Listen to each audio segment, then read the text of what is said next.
Assalomu alaykum hurmatli televideniyechilar. Dunyo Uyg'ur qurultayı to'g'ri televiziyasi kundalik xabarlar programmasiga xush keldinglar. Men Hidoyat Musajon. Bugun 12 oyning 16 kuni payshanba. Hammanglarning mush vaqtda xayrlik bo'lsin. Aziz ko'ruvchilar, tuvanda diqqatinglar bugungi xabarlar programmasining tafsilotida bo'lsin. Yevropa İttifaqıga a'zo 27 davlat Brusselda 2022 yillik Beijing qishliq olimpik musobaqasini diplomatik boykot qilish masalasi haqida jiddiy talash-tortish ilib berayotgan bir paytda 15 dekabr kuni Dunyo Uyg'ur qurultayining uyushtirishi, Yevropa Sharq Turkiston birligi va Germaniyadagi Tibet, Hong Kong tashkilotlarining moslashishida Berlindagi Germaniya tashqi ishlar ministrligi oldida namoyish o'tkazilib, Germaniya hukumatidan 2022 yillik Beijing qishliq olimpik musobaqasini diplomatik boykot qilish talab qilindi. Dunyo Uyg'ur qurultayining bayonotchisi va qurultay Berlin ishxonasining direktori G'ayur Qurban Apandimning riyosatchiligida o'tkazilgan namoyishda Germaniya tashqi ishlar ministrligiga Germaniya hukumatidan 2022 yillik Beijing qishliq olimpik musobaqasini diplomatik boykot qilish haqidagi talab xati topshirildi. Talab xatida Uyg'urlarga qarata irqiy qirg'inchilik yurgizayotgan, Tibet va Hong Kong xalqlarining insoniy haq-huquqlarini og'ir darajada dafsanda qilayotgan Xitoydek bir mustabid davlatda olimpik yig'ini o'tkazilishining insoniyat dunyosining tinchligini, birlik ittifoqligini tub prinsip qilgan olimpik ruhiga og'ir darajada xilof ekanligi ta'kidlangan va Germaniya hukumatining 2022 yillik Beijing qishliq olimpik musobaqasini diplomatik boykot qilish haqida qaror olgan Amerika boshchiligidagi bir qism g'arb davlatlaridan ulgu ilib, bu vaqtda maxsus qaror ilishi va Yevropa ittifoqiga a'zo davlatlarning 2022 yillik Beijing qishliq olimpik musobaqasini diplomatik boykot qilish harakatiga boshlamchilik qilishi talab qilingan. Namoyish jarayonida Germaniya tashqi ishlar ministrligi Xitoy ishlari bo'limining mudiri doktor Simon Preker apandi namoyish maydoniga chiqib, namoyishchilarning yuqorqi talab xatini topshirib oldi va xatni Germaniya tashqi ishlar ministri Annila Baerbock xonimga topshirib berdiganligini bildirdi. Shu kuni namoyish maydonidan stansimizning telefon ziyoratini qabul qilgan Dunyo Uyg'ur qurultayining bayonotchisi va qurultay Berlin ishxonasining direktori G'ayur Qurban apandim namoyish haqida to'xtalib mundaq dedi. Bugün 15 dekabr Germaniyaningki poytaxti Berlin shahrida Dunyo Uyg'ur qurultayininki tashkillanishi va shu Germaniyadagi Tibet, Hong Kong, Tayvan va boshqa inson haqqi tashkilotlarininki kuchli ovoz qo'shishi natijasida biz Germaniya tashqi ishlar ministrligining oldida birlashma namoyish olib bordik. Namoyishimizning maqsadi bir, u bo'lsa Germaniya hukumatini Xitoyninki qishlik olimpik musobaqasini diplomatik boykot qilishga chaqirishdan iborat. Hammalarga ma'lum, 2 oy Xitoyninki qishlik olimpik musobaqasi boshlanganga 2 oydan oz bir vaqt qoldi. Amerika hukumati Xitoy hokimiyatining Sharq Turkistondagi Uyg'ur xalqiga yurgizayotgan irqiy qirg'inchiligini chiqish qilib turib, Xitoyninki olimpik musobaqasini boykot qilish taklifini chaqiriqini o'tirib qo'ygan. Bu chaqiriqqa navbatda bir qancha davlatlar ovoz qo'shdi va butun dunyo miqyosida Xitoyninki qishlik olimpikini boykot qilish to'lqini ko'tarilmoqda. Biz jumladan Germaniyada faoliyat qilayotgan tashkilotlar bugun tashqi ishlar ministrligining oldiga yig'ilib, Germaniyaninki yaqinda tashqi ishlar ministrligining ministri bo'lib saylangan Yeşillar partiyasiningki rahbari Baerbock xonimga o'zininki saylamga qatnashishdan ilgari Xitoyga qarta qattiq pozitsiya tutishdan iborat bu va'dasini amalga oshirish kerakligini eslatish, Germaniya hukumatininki bu yerda Xitoyning ishida yuz berayotgan mislsiz inson haqlari dafsandachiliklarga sukut qilmaslik, o'zininki iqtisodiy manfaatlari uchun insonparvarlikni unutilib qolmaslikni chaqirishdan iborat bo'ldi. Namoyishimiz jonliq bir so'zda namoyish davom qilyapti. 14 dekabr kuni seshanba kechda Amerika Ovam palatasida Sharq Turkistonda ishlab chiqarilgan har qanday mahsulotning Amerika bozoriga kirishini cheklaydigan Uyg'ur majburiy amgikining oldini olish qonun loyihasining birlikka kelgan oxirgi nusxasi to'liq ovoz bilan ma'qullikdan o'tdi. Mazkur qonun loyihasining Kengash palata a'zosi Marco Rubio tarafidan o'tirg'i qo'yilgan nusxasi bu yil 7-oyda Kengash palatasidan to'liq ovoz bilan o'tgan edi. Avam palata a'zosi Jim McGovern tarafidan tonishtirilgan Avam palata nusxasi oldingi hafta Avam palatada birga qarshi 428 ovoz bilan ma'qullangan edi. 14 dekabr seyşembe günü Marco Rubio ve Jim McGovern Uyghur mecburi emgikinin oldini ilish qonun loyihasining o'rtaq nusxasida murassallashib kelishim hosil qilgan edi. Amerika Avam palatasining raisi Nancy Pelosi xonim shu kuni maxsus bayonot e'lon qilib mundaq degan. Xitoy hukumatining Uyg'ur xalqi va boshqa musulmon osonliq millatlarga qarshi ilib berayotgan irqiy qirg'inchiligi butkul dunyoning vijdoniga qilingan bir xiris bo'lib, u xalqaro jamiyatning kuchli va jiddiy harakat qo'llanishini talab qiladi. Biz navbatda Avam palatasi bilan Kengash palatasining bu xirisning ta'xirsizligi va ig'irligiga mos keladigan birlikka kelgan kelishimni ovozga qo'ydiganligimizdan xushhalmiz. Nancy Pelosi xonim yana mundaq degan. Amerika Davlat Majlisidagi har ikki partiya Xitoy Kompartiyasining Xinjiangdagi kishilik huquq tafsandichiligini davomli ayiblaydi. Onunğa qarshi turadi hamda uni javobgarlikka tortadi. Agar Amerika savdo manfaatini deb Xitoyning kishilik huquq tafsandichiligini tilga olmasa, biz dunyoning boshqa har qanday bir yerida kishilik huquq haqida so'z qilishdagi axloqiy va vijdoniy burchimizni yo'qotamiz. Nancy Pelosi xonim so'zida yana Avam palatasining chaqmoq tezligida bu qonun loyihasini Kengash palatasiga avatadiganligini va orqadan prezident Baydenning imzo qo'yishiga avatadiganligini bildirgan. Mazkur birlikka kelgan qonun loyihasi Avam palatasidan 14 dekabr kuni kechida to'liq ovoz bilan ma'qullangandan keyin zo'r ta'sir qo'zg'adi. Barliq cho'ng axborotlar birdek mazkur voqeani xabar qildi. Chunki bu qonun ishga kirsa, Sharq Turkistonda ishlab chiqarilgan har qanday mahsulotning Amerika bozoriga kirishini cheklaydi ekan. Shundaqla Amerika hukumati bu xildagi mahsulotlarning majburiy emgak bilan munosabati yo'qligiga doir ishonchli paketlarga erishmaguncha qonuniy cheklamani bekor qilmaydi ekan. Bu Amerika bozoriga kirayotgan nurg'un mahsulotlarga chetiladigan bo'lib, quyosh energiya taxtasi batareyasining xom materiali bo'lgan kristallik kirimni ana shularning biri ekan. Ayni chog'da Amerikadagi olma, Coca-Cola va Nike qatorliq cho'ng shirkatlarning mazkur qonun loyihasiga qarshi davlat majlisida lobbichilik qilganligi oshkorlangan. Senator Marco Rubio tunigun e'lon qilgan bayonotida mundaq degan. 2 yildan buyon Amerika shirkatlari, cho'ng shirkatlar mening Xitoydagi qul amgikiga zarba beradigan qonun loyihamga qarshi harakat qildi. Biz bir davlat bo'lib sifatimiz bilan Xitoyga bek tayinib qoldik. Shunga biz oyig'imizni, quyosh energiya batareyamizni va boshqa nurg'un mahsulotlarning qul amgiki bilan ishlab chiqarilayotganligiga ko'z yumdik. Ammo bugun bu vaziyat o'zgardi. Bir necha oylik xizmat va murassalardan keyin oxiri men sungan Uyg'ur majburiy emgakning oldini ilish qonun loyihasi rasmiy qonunga aylanish oldida turmoqda. Senator Marco Rubio so'zida yana prezident Baydenning bu qonun loyihasiga darhol imzo qo'yishini umid qiladiganligini ifodalash bilan birga, yana hamda bizning Xitoyga bo'lgan iqtisodiy xumorimizni oxirlashtiradigan payt keldi.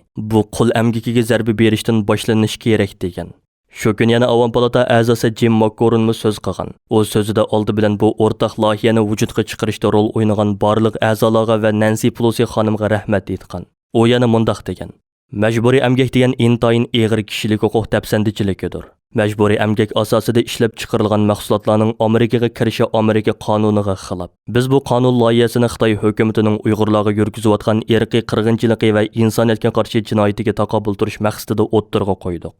Chunki majburiy emgak bu jinoyatlarning muhim bir qismi bo'lib kelmoqda. Biz cho'qim bu qonun loyihasini darhol qonunlashtirib, Amerikaliklarning kiyayotgan kiyimi, yemak-ichmaklari va ishlatayotgan texnika mahsulotlarining Xitoy yo'lga qo'yayotgan majburiy emgak orqali yasalmaganligiga kapolatlik qilishimiz kerak. Jim McGovern apandi bu qonun loyihasining birlikka kelgan nusxasining ilgirki nusxalaridan mubak kuchlik va qattiqligini, buning Uyg'urlarning majburiy emgakini to'xtatishda unumli roli bo'ladiganligini ta'kidlab yana mundaq degan. Hammamiz kishilik huquq tafsandichiligiga qarshi o'rnimizdan dast turayli. Irqiy qirg'inchilikqa va insoniyatga qarshi ishlanayotgan jinoyatga qarshi turayli. Uyg'ur majburiy emgakining oldini ilish qonun loyihasini eng qisqa vaqt ichida prezident Baydenning ustiliga qo'yayli. Ma'lum bo'lishicha mazkur qonun loyihasi oxirgi bosqichda Kengash palatasidan o'tgandan keyin prezident Baydenning qo'l qo'yishiga avatib beriladigan bo'lib, ahvoldan xabardor kishilar bu loyihaning intayin qisqa muddat ichida Kengash palatasida ma'qullikdan o'tkazilib, prezident Baydenning imzo qo'yishi uchun avatiladiganligini bildirishmoqda. Prezident Baydenning buningga imzo qo'yib, uni qonunlashtiradiganligi mo'ljallanmoqda ekan.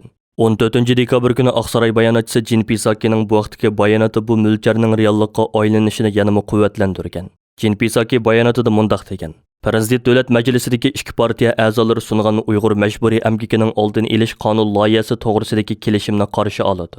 Biz Davlat Majlisining Xitoyning irqiy qirg'inchilik va kishilik huquq tafsandichiligidagi javobgarligini surishtirish uchun va Xinjiangdagi majburiy emgakni to'xtatish uchun qilgan harakatlari va qilmoqchi bo'lganlarga qo'shilamiz.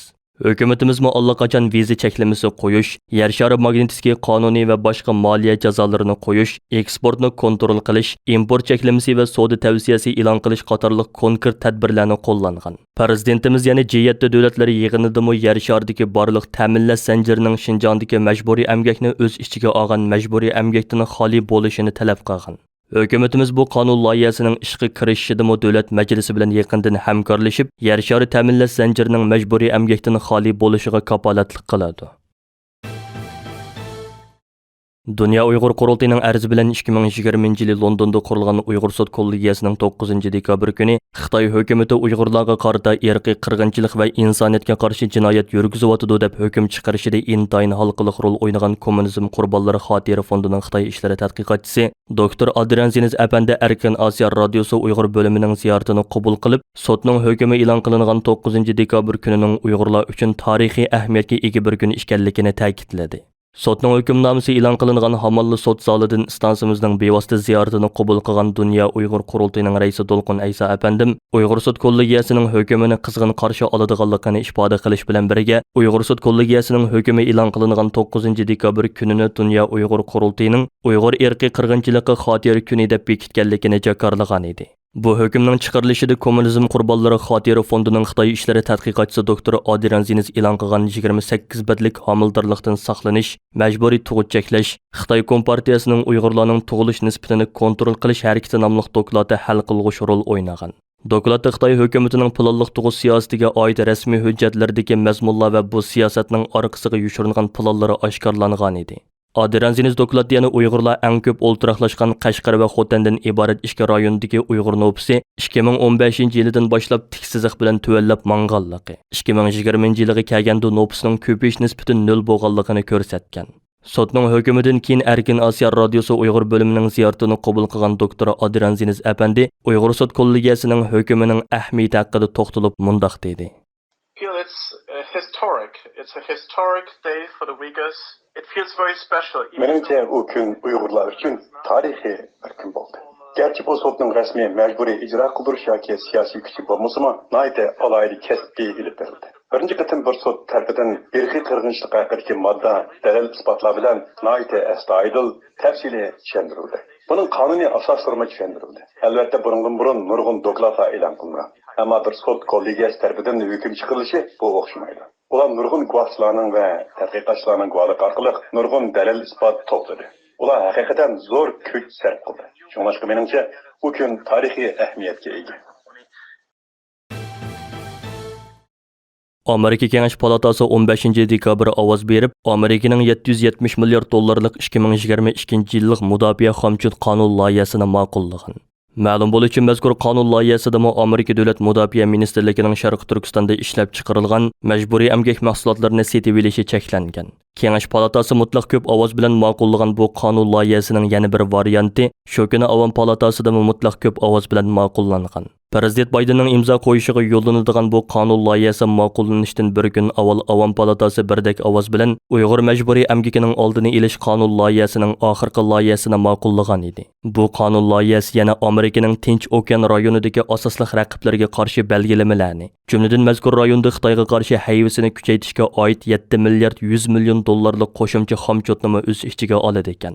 Qonun loyihasida Prezident Baydenning Xitoyga aloqador tub strategiya tuzib chiqishi, shundaqla Davlat Mudofaa Ministrligining Xitoyning texnologiya va zamonaviylashtirilishidan tortib, bexatarlik ham harbiy taraqqiyotigacha bo'lgan harakatlarni doklad qilishi talab qilingan.